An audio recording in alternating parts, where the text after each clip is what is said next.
વડોદરામાં hit and રનના આરોપી કુશ પટેલનું સમગ્ર ઘટનાને લઈને નિવેદન સામે આવ્યું। ફતેગંજ બ્રિજ નીચે બંને વિદ્યાર્થીઓ રોંગ સાઈડથી આવી કાર સાથે અથડાયા। હું ડરી ગયો હોવાથી ત્યાંથી ભાગી ગયો, કહ્યું। લોકોના ટોળા એકત્ર થતા અકસ્માતના સ્થળ પરથી નીકળી ગયો। મારાથી ભૂલ થઈ છે, જે હું સ્વીકારું છું। આરોપી કુશ પટેલના પિતા રાજેશ પટેલે પણ ઘટનાને લઈને નિવેદન આપ્યું। રંજનબેને મારા દીકરાને નથી છોડાવ્યું, એ મળવા આવ્યા હતા। કાયદાકીય પ્રક્રિયા પૂરી કર્યા બાદ મારા દીકરાને જામીન મળ્યા છે। ઘરે લગ્ન પ્રસંગ હોવાથી મારા દીકરાને વહેલો છોડાવવું જરૂરી હતું। રંજનબેનને મળી મેં સમગ્ર ઘટના અંગે હકીકત જણાવી હતી। આ ઘટના લગભગ 4:10 થી 4:20 ની વચ્ચેની છે।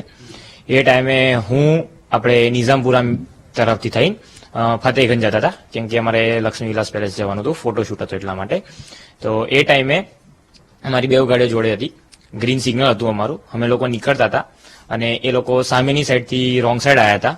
બે સ્ટુડન્ટ હતા એક્ટિવા લઈને, તેઓ પાસે તેમનું લાયસન્સ બી નહોતું અને એક્ટિવા બી બીજાના નામે હતી અને તેઓ ગાડીમાં આવીને ભટકાણા।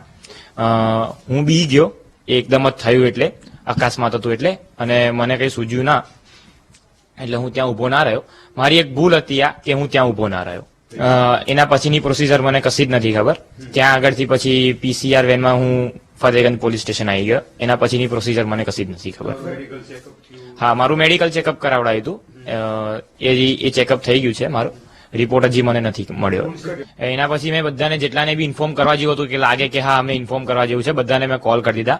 મેં એમને કહી દીધું કે હું આ લોકેશન પર જઈને ઉભો રહીશ અને હું એ જ લોકેશન પર જઈને ઉભો રહ્યો, ત્યાંથી હલ્યો બી નથી, એટલે એવું બી ના થાય કે બીજા જે લોકોને ઇન્ફોર્મ કર્યું હોય તે લોકો બીજે કશે ભટકે। બેને એટલા માટે બોલાવવા પડ્યા કારણ કે મારે શું છે, ઘરમાં પ્રસંગ હતો અને ખુશને રાતે કન્યાદાન કરવાનું હતું, એટલા માટે મેં બેનને કીધું કે એને ના હોય તો કલાક 2 કલાક માટે એને રજા આપો। કે રંજનબેન મેં કીધું, મેં રિક્વેસ્ટ કરી કે બેન મને આવી રીતે મારા છોકરાને કન્યાદાન કરવાનું છે, તો કન્યાદાન કરવા માટે મને થોડું શોર્ટ આઉટ કરી આપો કે એ કરીને બી પાછો કે બી પ્રોસેસ હશે, જે હાજર થવાનું છે એ બધું અમે હાજર થઈ જઈશું।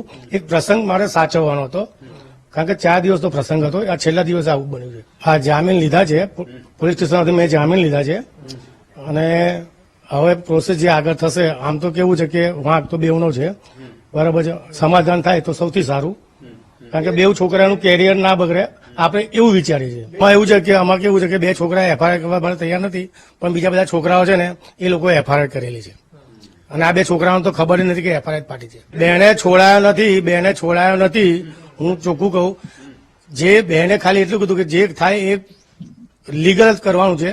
મેં લીગલ પ્રોસેસ કરીને મેં લીધો છે, ખુશને છોડાયો છે, મેં જામીન આપ્યા છે, મેં